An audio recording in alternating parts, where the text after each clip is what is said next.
Welcome to Whiskey Gaming, and this is my late review of Bastion. I played it on the Xbox Series X. It's also available on the Xbox One, Xbox 360, PS4, probably the PS5, PS3, PC, and Nintendo Switch. So first things first, if you notice in my gameplay that I am killing everything way too easily, that is because this was a New Game Plus run for me. So let's get into the story. You play as the kid, and when you wake up on the wall, and the world around you seems to have, disappeared. Seems like there has been a big calamity called the Calamity. And when that has happened, you are supposed to go to the Bastion and, meet up with the rest of the survivors of the Calamity. Unfortunately, when you get there, the only person there is Rux, who is a good guy, and he is also the narrator of this story. He explains to you that what you need to do is go to different areas of what is left of your world and gather these crystals to help rebuild the Bastion.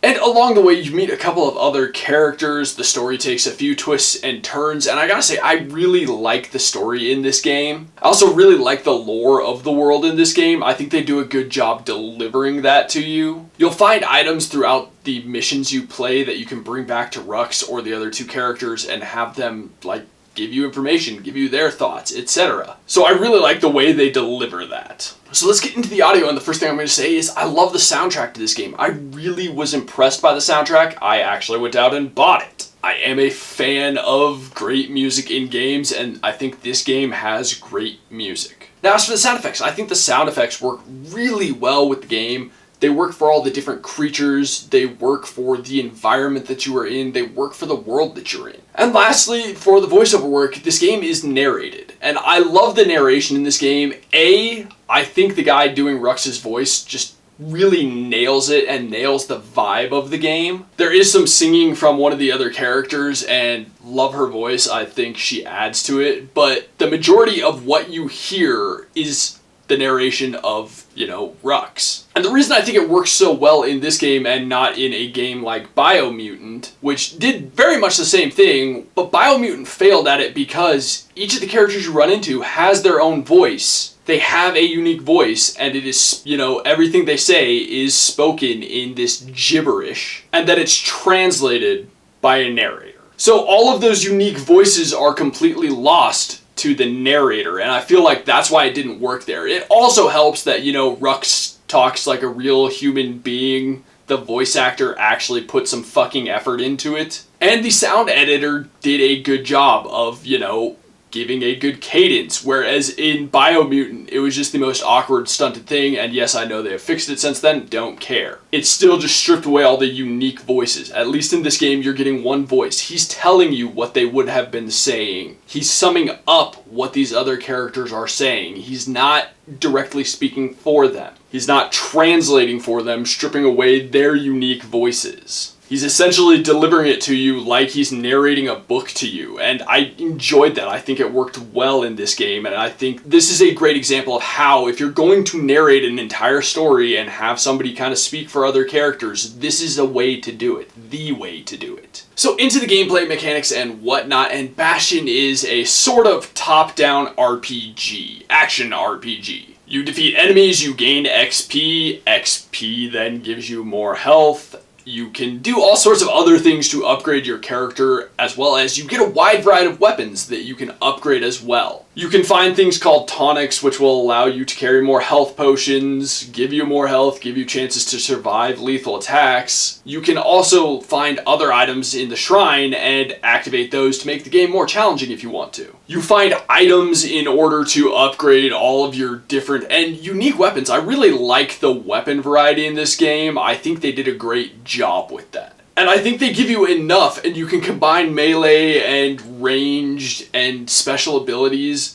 until you have something that really fits you and the way you want to play the game. And I thought that was really cool. Now this is a hub world with a, mission to mission structure. You go to the hub, then you go to what each mission is, and I like that. They did a good job with that because it creates a lot of different zones. As well as there are special training areas that you can go and better familiarize yourself with these weapons, which will unlock upgrades, or the items you use to upgrade, I should say, as well as new special abilities and so on. I just think everything they did, they do a good job fitting it into the world as well as, you know, giving it a good gameplay reason. And honestly, I was really happy with all of it. I think the combat works very well in this game. I think the way they tie that into everything else is exceptional. I think the item collection works great. Now, as I mentioned at the very beginning, there's a New Game Plus, which is always something I love in games. But there's more than that. There's like a score attack mode,